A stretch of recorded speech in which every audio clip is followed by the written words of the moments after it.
Congressman Salo, bakit nyo naisipan na magpasa ng House Bill 1976 para sa kaalaman ng masang Pilipino? Ano ba ang present situation ng Pilipinas tungkol sa supply ng asin natin? Yes, Chief Fidel. Alam mo, kasama po ito sa ating mga advokasya. Nag-file na po tayo ng ganitong klase sometime 17th Congress pa. Pero iba po yung punto de vista po natin noon. Ang nais po natin noon ay i-amend po yung asin law. Dahil nga po, isa po sa mga complaints ng mga magsasaka po natin, yung binabanggit niyo po kanina, yung mga dagdag na mga requirements para dun sa pag-iodize po nila ay nakapekto sa kanilang paggawa po ng asin, yung produktibo po nila at yung industriya po nila. Kaya lang, this time, medyo hindi po yun umandar kasi ang punto de vista po noon, ang iniisip po ng iba po nating mga kasama sa gobyerno ay inaamin po natin at na maapektuhan po yung salt iodization ng ating bansa. Dito po sa bagong panukala po natin, dahil nung final po natin yung dati, 5 years ago, ang inaangkat po natin ay 70% na ng asin na requirement po ng ating bansa. Fast forward, 5 years after, sa kasalukuyan po, 93% na po ay inaangkat na po natin. Ibig sabihin po nito, 7% na lang po ang ginagawa po ng ating local na mga salt manufacturers or producers o salt farmers. Ibig sabihin po nito in few years time, unless may gawin po tayo at ayusin po talaga natin ito, most likely, lahat po ng asin na gagamitin po natin, imported na po yan. So ngayon, at habang mayroon pang nabubuhay na kaunting industriya ng asin, ay panahon na para buhayin po talaga natin ito, magkaroon po ng maayos na estratehiya ang ating gobyerno, tulungan po yung mga magsasaka ng asin para mabuhay po ang industriya po natin ito. Ibig sabihin, Congressman, sa present situation, 93% ng supply ng asin ay galing sa ibang bansa na. Tama po kayo doon, Chief Fidel. Imagine, napapaligiran po tayo ng napakaraming tubig and we belong, sasabi po natin, archipelagic country po tayo. We have 7,100 plus islands. At the same time, tatandaan po natin, we have one of the longest coastlines. Ibig sabihin, tayo may isa sa pinakamahabang baybaying dagat na po pwede po itong gamitin para sa pag-manufacture, paggawa po ng asin. And yet, nag-i-import po tayo. Halos lahat po ng requirement po natin, yung asin na gagamitin po natin o ginamit po natin o kung nagalmosal na po kayo, yung mga iba po, hindi talaga maiwasan na sa lahat po ng mga ilulutuin po nating gulay, karne o kahit na naman po, ay nilalagyan po natin ng asin. Sa malamang o hindi, imported po yan. Congressman, kasi kung 93%, ibig sabihin 7% na lang yung production ng asin sa bansa. May mga salt farmers ba o producer ng asin na ibig sabihin nito ay totally huminto na talaga po for the past years ng paggawa ng asin? Tama po kayo doon, Chief Fidel. Definitely, napakarami po natin mga salt farmers na tumigil na. So kung 7% na lang po yung naiiwan, and dati-dati 100% self-sufficient po tayo sa asin. Ang ibig sabihin po nito, kung 100% po yun, 7% na lang ng mga datihan na nabubuhay po sa pag-asin, ay hindi na po, nawalan na po sila ng source of livelihood. So, marami pong epekto po ito doon sa 93% na nawalan po ng source of livelihood. So, ang ibig sabihin din po nito, yung pinoproduce din po nila ay nawala na rin. At the same time, mas lumalaki po yung dollar requirement para bilhin po natin, i-import po natin itong asin po na ginagamit po natin. So, napakarami po yung apektado na mga kawing-kawing, na mga related po sa kabuhayan at ekonomiya ng ating bansa dahil po nawala po yung industriya po o nawawala na po talaga completely yung industriya po natin ng asin. Congressman, sa inihain ninyo na House Bill 1976, sinong departamento at anong departamento ang magpapatupad kung may pasang-batas na ito? Ang tawag po natin dito, Chief Fidel, at JR, ay whole of nation, whole of government, whole of society approach. Itong ating panukalang estratehiya para buhayin po itong industriya po natin ng asin. So hindi po nakapaloob lang sa isang departamento sapagkat nagka-cut across po ito sa iba't ibang mga departamento sa ating gobyerno. Pero ang manguna po rito yung ang ating Department of Agriculture. At nakakatuwa naman po dahil mismo ang ating Pangulo, BBM, ang nangunguna po sa ating kagawaran po ng agrikultura. So siya po yung nakalatag po rito, ang Department of Agriculture, ang pangunahin na may tangan nitong batas po nito once ma-implement po ito o maging batas. Pangalawa, ang chair po niya, kasi may kinikreate po tayo dito, paano kala po tayo i-create, ng tawag po natin dito, Asindero. Ito po yung Administration of Salt Industry for Development, Revitalization, and Optimization. So, iba-iba po yung mga members po nito. Ang binanggit ko nga po, ang chair po ay Department of Agriculture, magiging co-chair po yung DTI sapagkat tinitingnan po natin yung trade and industry. Kailangan po talaga natin na mabuhay po yung industriya na sin. Magkaroon din po sila ng access para sa mas malawak na export opportunity sapagkat nais din po ng mga kababayan po natin, ng mga mag-aasin na magkaroon po sila ng opportunity para export po ito. Kaya nandyan po yung DTI. At nakakatuwa naman po na yung mga private sector kasama po ng PhilExport, ng EDC, at iba't ibang mga sektor ay naglabas na po sila at nagpadala po sila ng kailang sulat sa ating Pangulo na ina-outline po nila at kasama po yung salt revitalization na tinatawag po natin, kung paano kala po natin na dapat bigyang diin ng ating Pangulo at bigyan halaga at makasama po siya sa priority measures na ipapasa po ng ating pamahalaan. Kasama rin po dito, yung tinatawag po natin na Department of Science and Technology, magiging membro po sila. Yung before, syempre, magiging vice chair po yun, which is under the DA. Then kasama rin po yung mga issues po natin. Kasama po yung LGU, DILG. At the same time, kasama rin po yung Department of Health and FDA dahil mayroon din po sila na role para pagsigurado po na yung asin na ginagamit po natin ay mas maibibenta, madadala po sa merkado. So ibig sabihin, Congressman, na before nyo inihain to, meron ng consultation na nangyari sa mga salt farmers natin at ilang departamento ng gobyerno na involved dapat dito? Tama po kayo doon, Chief Fidel. Bago po natin i-file po ito, ilang buwan po yung ginugol po natin. Actually, even during yung campaign po period, nakikipag-coordinate na po kami, nagkakaroon na po tayo ng mga consultations with various stakeholders, particularly the private, at the same time ng mga ahensya po ng ating pamahalaan. So ngayon po, kaya yung mga iba po nating mga bills, final po natin on the first day. Ito, hindi po natin i-file immediately on the first day ng opening start po ng 19th Congress, kundi kahapon lang po natin na-file dahil mahaba po yung proseso na pinagdaanan po nito. Nakipag-consultation po talaga tayo sa mga stakeholders, kasama po yung pribado, at the same time yung public o yung gobyerno, para siguraduhin po na itong panukala po natin ay talagang sinususugan po nila at nainiwala po sila. Kaya kahapon din kausap po natin yung mga private sector, kasama po sila doon sa mga association po ng mga mag-aasin o mga importers at mga suppliers po ng asin, at talagang kasama po ito sa kanilang sinasabi po na tutukan at siguraduhin po natin na mabantayan para mapabilis po yung kanyang pagpasa into law. Congressman, sa tingin ninyo ay susuportahan ba to ng ibang mga congressman dyan sa Kongreso? Malataas po yung kumpiyansa po natin, Chief Fidel, sapagkat alam naman po natin na yung mga elected officials po natin, particularly the representatives, are representatives of your people. Tatandaan po natin, nabanggit nga po natin because we're an archipelago, napakarami po yung mga majority ng mga elected officials po natin o representatives po natin ay mga nakakasakop po ng mga baybaying dagat.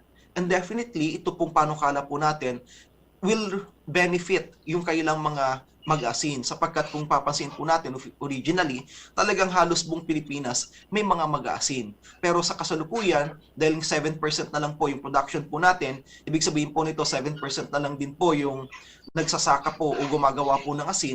So naiwan na lang po yung certain portions, particularly sa Pangasinan, Ilocos, Mindoro, Marinduque. For the rest ng mga baybaying dagat, nakatira po at mga nag-aasin noon, kagaya po dito, kung nasa Metro Manila po kayo, makikita po ninyo dati dito sa may Parañaque, papunta po ng at Las Piñas, papunta po ng Cavite, marami pong mag-aasin po dyan.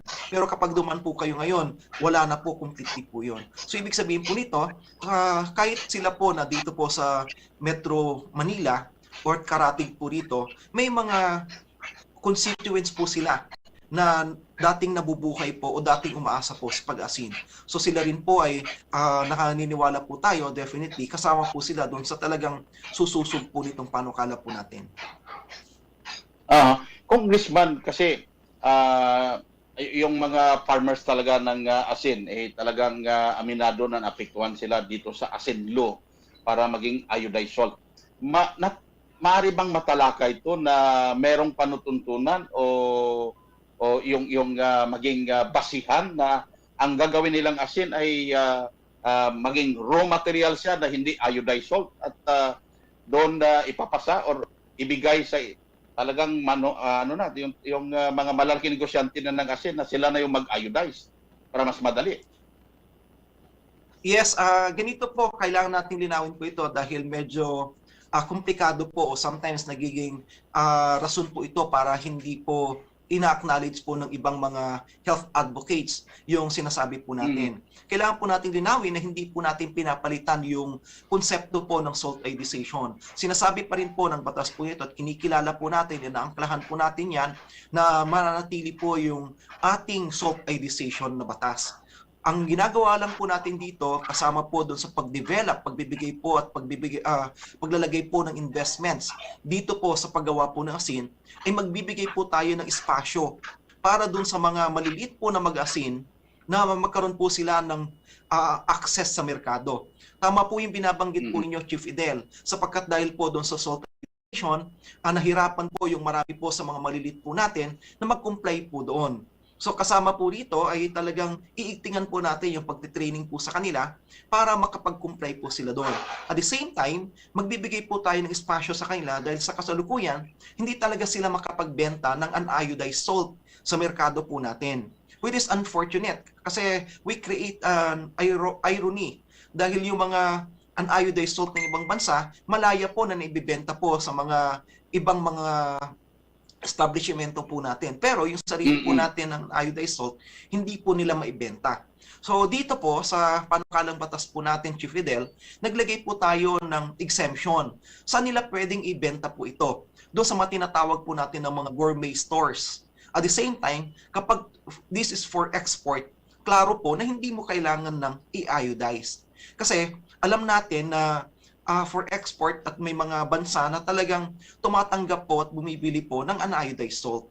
So ang kailangan lang po ng mga kababayan po natin na mga gumagawa at hindi po sila makapag-adapt doon sa requirements po ng salt iodization ay magkaroon po sila ng espasyo kung saan po nila ibibenta po yun. At ang kasama po dyan, sabi nga po natin, yung mga dito sa panukalang batas po natin, una, yung mga gourmet stores. Ano po ba yung mga gourmet stores? Ito po yung mga bentahan po ng mga stores na mga hard to find o mga artisanal.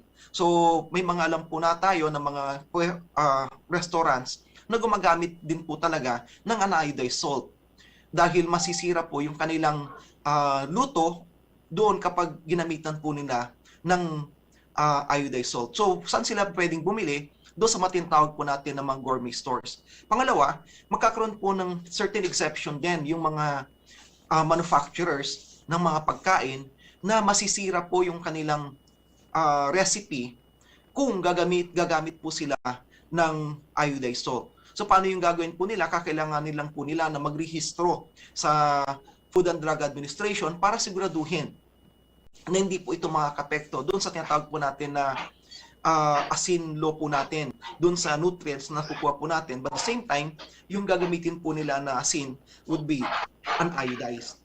So ang ginagawa po natin dito ay naglalagay lang po tayo ng espasyo para siguraduhin na mayroon pong access, yung mga market access, yung mga kababayan po natin na mag-asin na hindi kaya po na mag-comply po doon sa salt iodization law. Pagkatatandaan din po natin, malaki po yung improvement po talaga. Kaya nagpapasalamat po tayo sa Department of Health, sa batas po ng ASIN, yung salt iodization law, dahil na-address po talaga naman natin yung lack of iodine deficiency. Kaya hindi naman na po natin ito tinatanggal. Pero, at the same time, tatandaan po natin na hindi lahat naman po ng mga kababayan po nating Pilipino ay nangangailangan ng iodine. Particularly yung mga kababayan po natin na may access po sa iba't ibang produkto na gumagamit na rin po at mayroon na pong iodine. Kagaya po yan, syempre yung mga tatawag po natin na hindi naman po vulnerable. Mga may access po sila, may kakayanan po sila na bumili ng iba't ibang mga produkto. So ibig sabihin po noon, sila mismo, most likely kayo rin po Chief Idel and si JR, maring katawan po ninyo, hindi nyo na po kakailanganin po ng iodine na makukuha doon sa iodized salt. So, ang tanong dito, kapag kayo katulad po ninyo, kung gusto nyo gumamit po ng uniodized salt, sa kasalukuyan, wala po kayong access, tama? Hindi po kayo pwedeng bumili mula doon sa mga magsasaka po ng asin ng uniodized. So ngayon, ang ginagawa po natin, magkakaroon po tayo ng opportunity. At yan po yung mga tinatawag po natin na gourmet stores na pwede kayong bumili. Pwede kayong pumasyal po sa kanila at sila rin po ay i-authorize po ng ating gobyerno, particularly through the FDA kasi may proseso po yan ng registration at pwede po sila na magbenta at kayo naman po ay pwedeng bumili po sa kanila. Pero, yun sa mga vulnerable, syempre, particularly sa mga market na or mga palengke, ang ibebenta pa rin po dyan, ang tinatawag po natin na iodized salt. Ang kailangan lang po natin dito ay merkado para doon sa mga uniodized salt na pinuproduce po ng mga kababayan po natin. Alam mo, Congressman, talagang nangyayari yan sa amin dito. Bilang chairman ng One ASAP movement o isang advokasya sa pangkabuhayan, pagsasaka at panggagamot. Since 2012 kasi kami nagpo-promote kami na gumamit na ng sariling asin na natural sea salt at dinidiscourage na namin yung paggamit ng iodized salt.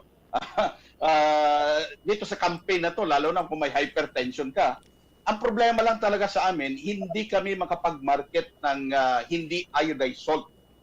Binabawalan kami at ang source namin ng asin ay galing ng Misamis Oriental at Zamboanga del Norte. Yun yung mga asin na sa tingin namin ngayon, kahit kami, nakukulangan na kami ng supply kasi sila, humihina na rin yung production nila. Sana masama to sa talakayan at paghimay sa batas na to para mabago o maamindahan pati na rin yung asin law na hindi ganun ka-stricto katulad ng sinasabi niyo, Congressman.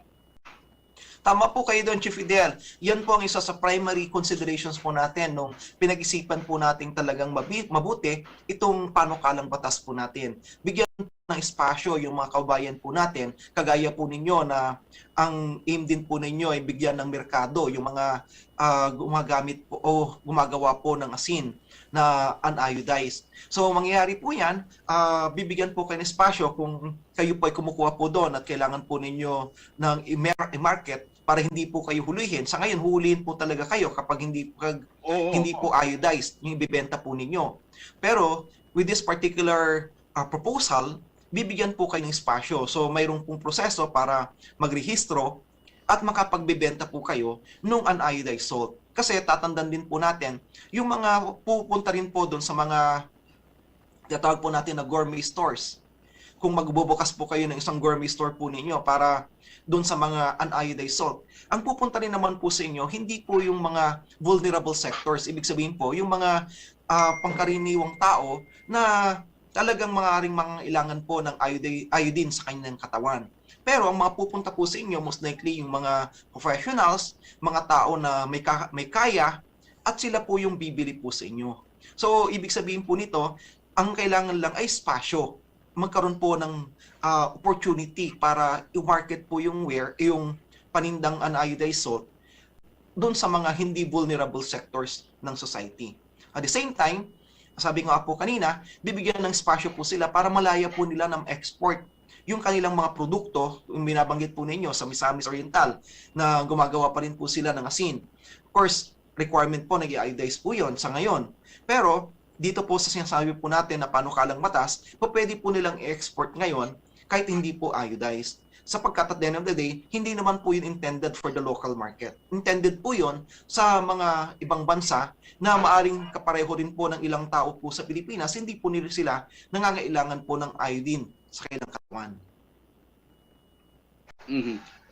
Importante yan, Congressman. Alam mo, sa paggawa ng bagoong asin para sa isda at para hindi agad nabubulok, dapat hindi iodized yun eh. Yes, mayroon tayong proseso po na nilalatag po dito ngayon, Chief Idel, na kung mapapatunayan nila, ma-proof na talagang masisira po yung kailang produkto kapag o yung panlasa kapag iodized salt ang ginamit po nila, mayroon tayong registration process.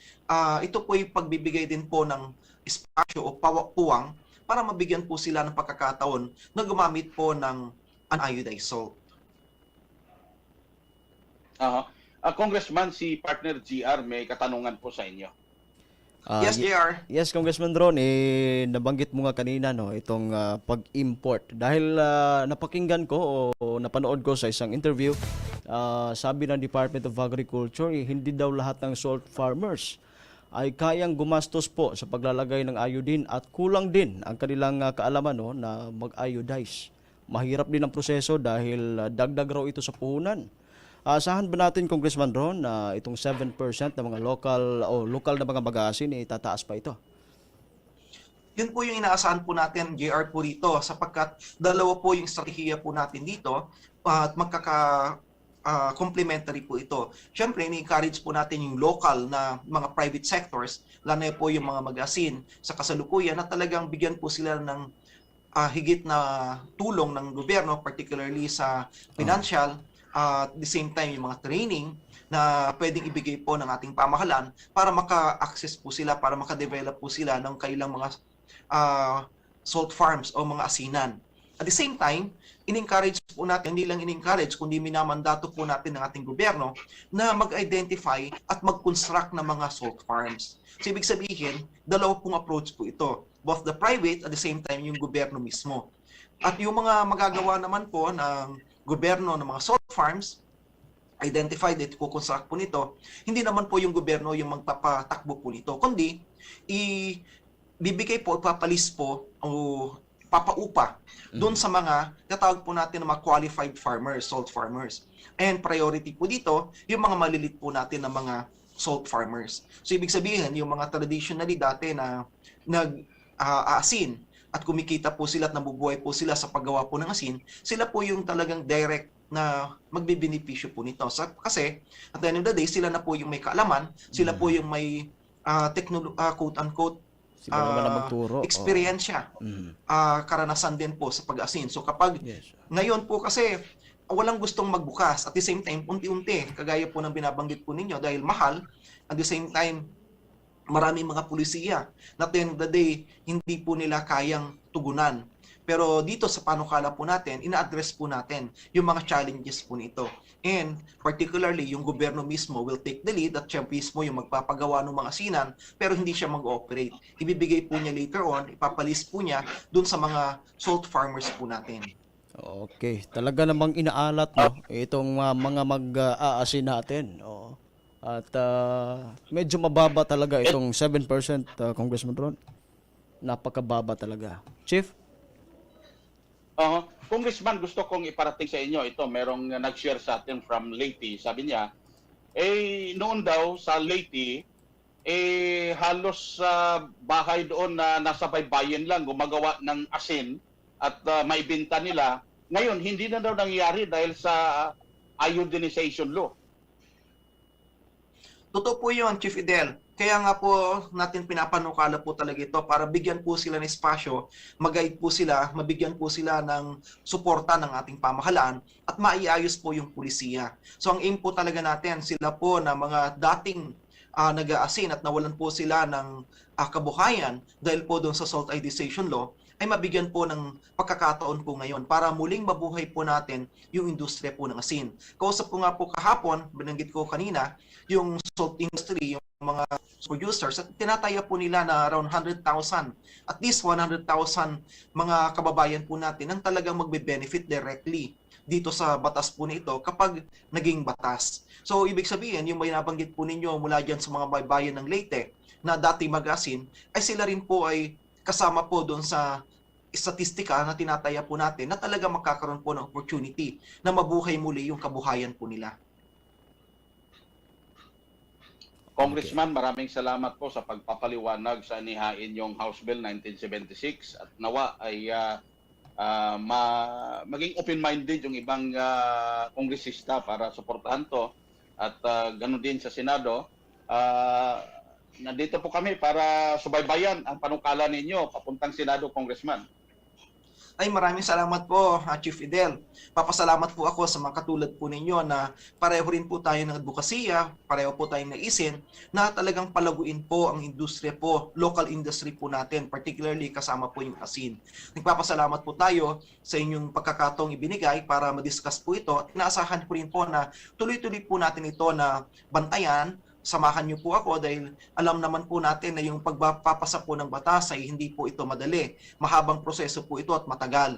At the same time, ang kakailangan po natin ay suporta ng mga kasamaan po natin sa Kongreso, kasamaan po natin at yung mga membro po ng Senado. At syempre, kailangan po natin ng suporta ng ating administrasyon, particularly ng ating Pangulo. So, salamat po sa pagkakataon at spasyo na binigay po ninyo. At naniniwala po tayo, marami pong nakarinig po ito sa ating usapin ngayon. Pero tatandaan po natin, hindi po natatapos po dito. Tatandaan po natin, kaka-file pa lang po ng batas at mahaba po yung pagdadaanan po natin. Subalit umaasa po ako na kasama ko po kayo dito sa journey po na ito, itong pagtalakay po at pagsigurado po na mula ngayon sa umpisa po nito ng pag-file hanggang matapos po maging batas ay matutukan po natin. At inaasahan po natin, yung mga kabayan din po natin ay mas ma-educate po sila. Kailangan po nilang maintindihan ang kahalagahan po para sa pagbuhay po muli ng industriya ng asin sa Pilipinas. Sapagkat sabi nga po ninyo kanina, asin pa nga lang ini-import na po natin. Medyo malungkot, subalit mayroon namang pong pag-asa. Kaya naniniwala po tayo sa tulong po ng bawat sa atin, sa ating pagtutulungan at pagsasamahan para sa advokasiyang ito at ikaing ito ay magiging batas ang ating panukala.